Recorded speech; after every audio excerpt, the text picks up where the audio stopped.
తండ్రిని వీడ్కొలిపి మందిరంలోకి వచ్చిన అశ్వినికి ఆమె చెల్లెళ్లకు మందిరాన్ని ఆవరించిన నిశ్శబ్దం స్వాగతం పలికింది. తండ్రి హితబోధ తమ పెనిమిటిలో పరివర్తన తెస్తుందని నమ్మిన దక్షపుత్రికలకు నిరాశ ఎదురైంది. మామగారి మాటలకు భయపడి ఒక్కసారిగా వెంటనే మార్పుని వ్యక్తం చేయడానికి చంద్రుడికి భేషజం అడ్డు వచ్చి ఉంటుందని చెల్లెళ్లతో అంది అశ్విని. నెమ్మదిగా తమను చేరదీస్తాడని అంది. తమకు తాత్కాలికంగా ఓదార్పును అందిస్తున్న అశ్విని విశ్లేషణను మిగిలిన దక్షపుత్రికలందరూ విశ్వసించారు. ఆ రాత్రి ఏకాంతంలో తండ్రి హెచ్చరికను గుర్తు చేసుకుంటూ భయపడుతున్న రోహిణిని చూసి చంద్రుడు తేలికగా నవ్వాడు. మీ తండ్రి గారి హూంకరింపులకు నేను భయపడను. ఆయనకు తెలియదు నా మీద ఎవరి శాపాలు పనిచేయవు. దక్ష ప్రజాపతి బృహస్పతి కన్నా గొప్పవాడా? మహేంద్రుడిని మించిన ప్రభావమా ఆయనది? గురువు భార్యతో ప్రణయం సాగించాను.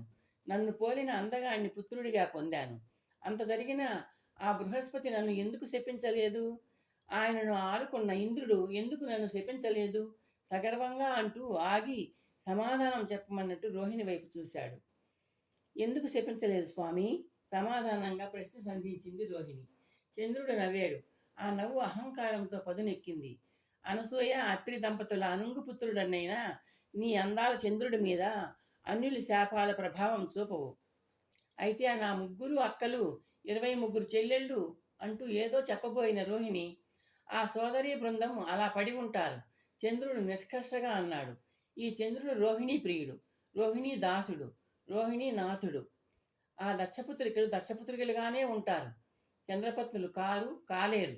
స్వామి అంది రోహిణి. చంద్రుడు పళ్ళు కొరికాడు. అతని బుగ్గలు అదిరాయి. అనుమతి లేకుండా పుట్టినింటికి వెళ్ళి నా మీద అభియోగాలు మోపి దక్ష ప్రజాపతిని వెంట తీసుకుని వచ్చి బెదిరించాలని చూస్తారా? ఈ చంద్రుడి నిర్ణయం రేపు తెలుస్తుంది వాళ్లకు. రోహిణి చంద్రుడి దగ్గరగా వచ్చింది. ఆగ్రహం ప్రత్యక్షమవుతున్న అతని ముఖంలోకి ఆనందంగా చూసింది. నెమ్మదిగా తన చెంపను అతని వక్షభాగం మీద ఆంచింది. స్వామి, మీ అనుగ్రహం. నీ తనువు తాకగానే అనురాగంగా మారిపోతుంది. చంద్రుడు నవ్వుతూ రోహిణి చుట్టూ చేతుల్ని బిగించాడు. తమ శయనాగారంలోకి వస్తున్న వ్యక్తిని చూడగానే 26 దక్షపుత్రికలు ఆశ్చర్యపోయారు. అప్రయత్నంగా అందరూ ఒకేసారి లేచి నిలబడ్డారు. అందరిలోనూ ఒకటే ఆలోచన, ఒకే ఆశాభావం. తమ పతిదేవుడిలో మార్పు నెమ్మదిగా వస్తున్నట్టుంది. మీకోసమే వచ్చాను, అందరినీ కలయజూస్తూ అన్నాడు చంద్రుడు. అతని మాట 26 ముఖాల మీద చిరునవ్వును అద్దిన కుంచెలా పనిచేసింది. రోహిణిని స్వీకరించినట్లు మిమ్మల్ని ఎవ్వరినీ నేను స్వీకరించను. చంద్రుడి మాట ఈసారి 26 ముఖాల మీద మెరిసిన చిరునవ్వును అదృశ్యహస్తంలా తుడిచివేసింది. అనుమతి లేకుండా పుట్టినింటికి వెళ్ళారు. నా మీద, రోహిణి మీద అభియోగాలు మోపి ఉన్నది ఒకటి లేని రెండు కలగలిపి రెచ్చగొట్టి మీ తండ్రిని నా మీద యుద్ధానికి తీసుకువచ్చారు. అది మీ అవిధేయత, అది మీ అహంకారం. చంద్రుడి మాటలకు అతనిలోంచి పొంగుతున్న కోపం పదును పెడుతోంది. మీ తండ్రే కాదు, ఆయన తండ్రి వచ్చి హెచ్చరించినా ఈ చంద్రుడు లెక్కించడు. కోపాలకు శాపాలకు భయపడిపోయి పరిచారకులుగా పడి ఉన్న మిమ్మల్ని పడగటింటికి ఆహ్వానిస్తానని భ్రమపడవద్దు. నాకు రోహిణి ఇష్టభార్య. మీరందరూ మా ఇద్దరికి పరిచారికలు. ఇది త్రికాల సత్యం. అశ్విని ఆమె చెల్లెళ్ళు నిర్ఘాంతపోయి ప్రతిమల్లా నిల్చున్నారు. వాళ్ళ శ్వాస చలనం కూడా కంటికి ఆనందం లేదు. వాళ్ళందరూ ప్రతిమలు కారని, సజీవ శిల్పాలని లిఖించి చూపుతున్నట్టు అందరి బుగ్గల మీద కన్నీళ్లు గీతలు గీస్తున్నాయి. రోహిణి వచ్చి భర్త ప్రక్కన నిల్చుంది. నిదానించి తన సోదరీమణుల ముఖాలను తృప్తిగా చూస్తూ ఉండిపోయింది. ఆమె పెదవులు నవ్వుతున్నాయి, ఆమె కళ్ళు నవ్వుతున్నాయి. విన్నారుగా, ఇక్కడ మీ స్థానాలేమిటో తెలుసుకున్నారుగా. ఇప్పుడు ఇంక మీ శాశ్వత కర్తవ్యం నిర్ణయించుకోండి. రోహిణి తన తుది తీర్పు ఇస్తున్నట్టు కటువుగా అంది. ఆమె మాట తీరును మెచ్చుకుంటూ చంద్రుడు చెయ్యి పామును పెనవేస్తున్న మరొక పాముల రోహిణి చేతిని అల్లుకుంది.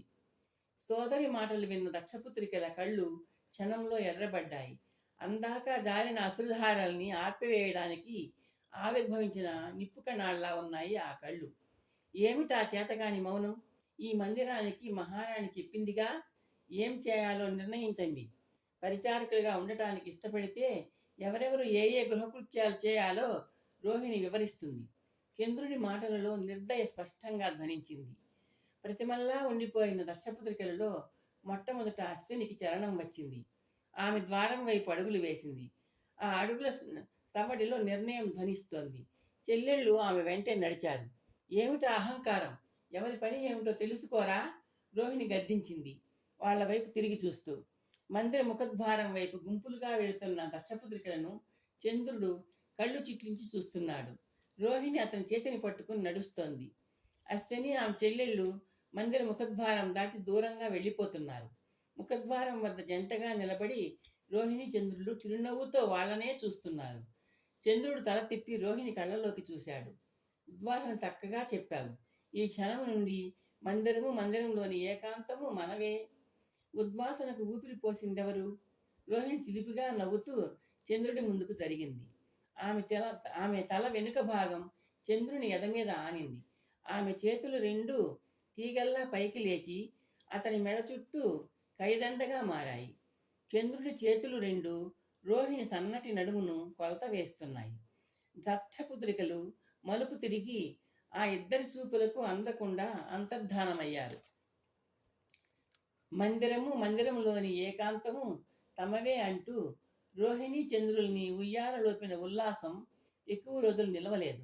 ఆ ఇద్దరిని మురిపించి మైమరిపించిన ఏకాంతాన్ని దక్ష ప్రజాపతి రాక చిన్నాభిన్నం చేసింది. చంద్ర! ముఖద్వారం ముందు నిల్చుని దక్ష ప్రజాపతి పిలిచిన పిలుపు మందిరమంతా సుళ్ళు తిరుగుతూ రోహిణి చంద్రుల కర్ణపుటాలను అరచేతి దెబ్బలా తాకింది. రోహిణి భయపడుతూ చంద్రుడి వైపు చూసింది. చంద్రుడు చిరునవ్వుతో ఆమె భయాన్ని దూరం చేశాడు. చంద్ర, వెలుపలికిరా! దక్షుడి కేక వాళ్ల వైపు దూసుకుంటూ వచ్చింది. ఇద్దరూ కూర్చున్న చోటు నుండి లేచారు. ద్వారం ఆవలికి అడుగులు వేసి ఆగిన రోహిణి చంద్రులకు దక్షుడు ఆయన పుత్రికలు కనిపించారు. రండి, దయచేయండి, చంద్రుడు ఆహ్వానించాడు. నీ మందిరం లోపలికి రావాల్సింది నేను కాదు, నీ పత్నులైన నా పుత్రికలు, దక్షుడు రౌద్రంగా చూస్తూ అన్నాడు. అంతిమ ప్రయత్నంలో వచ్చాను. అంతిమంగా అడుగుతున్నాను. అగ్ని సాక్షిగా వివాహం చేసుకున్న నా పుత్రికలను భార్యలుగా స్వీకరిస్తావా లేదా? మీ పుత్రికలకు ఆనాడే చెప్పాను, మామగారు, మీ 26 కుమార్తెలను వివాహం చేసుకున్నది యథార్థమే. కానీ భార్య భర్తకు దాసి కూడా అవుతుందని మీకు తెలుసు. వాళ్ళందరినీ దాసీజనంగా పరిచారకులుగా స్వీకరించడానికి, ఆ పదవులలో సపర్యలు చేయించుకోవడానికి నేను ఎప్పుడూ సిద్ధమే. చంద్ర! దక్షుడు గర్జించాడు. పరిచారకులుగా రోహిణికి నాకు వినయ విధేయులతో సపరిచర్యలు చేస్తూ బ్రతుకులు వెళ్లదీసుకోవడానికి వాళ్ళు సంసిద్ధంగా ఉంటే ఇదే నా ఆహ్వానం. నికృష్టుడా! భార్యలు దాసీలు అవుతారు, హృదయరాణులు అవుతారు. నీ అహంకారం క్షమార్హం కాదు. నిన్ను శపిస్తారా? చంద్రుడు వెటకారంగా అడ్డు తగిలాడు. ప్రయత్నించండి. నిలువెల్ల అహంకారంతో కామంతో నిండిన నీ శరీరము క్షయవ్యాధితో క్షీణిస్తుంది. ఈ దక్షుడి శాపాగ్ని నీకు రాజయక్ష్మ వ్యాధిగా శిక్షగా అందిస్తుంది. అనుభవించు. దక్ష ప్రజాపతి కంఠం ఉరుములా శబ్దించింది. క్షీణించు, క్షీణించి క్షీణించి కృషించు. చంద్రుడు వెటకారంగా నవ్వాడు. మహాప్రసాదం. దక్షుడు రోహిణి వైపు నిప్పులు కక్కుతూ చూశాడు. రోహిణి, స్వార్థంతో కామంతో నీ అక్క చెల్లెలను ఆత్మక్షోభకు గురి చేశావు. నీ తండ్రి శాపం నీకు తాపంగా పరిణమిస్తుంది. వ్యాధిగ్రస్తుడయ్యే నీ అహంకారిని సేవిస్తూ మనస్తాపాన్ని అనుభవించు.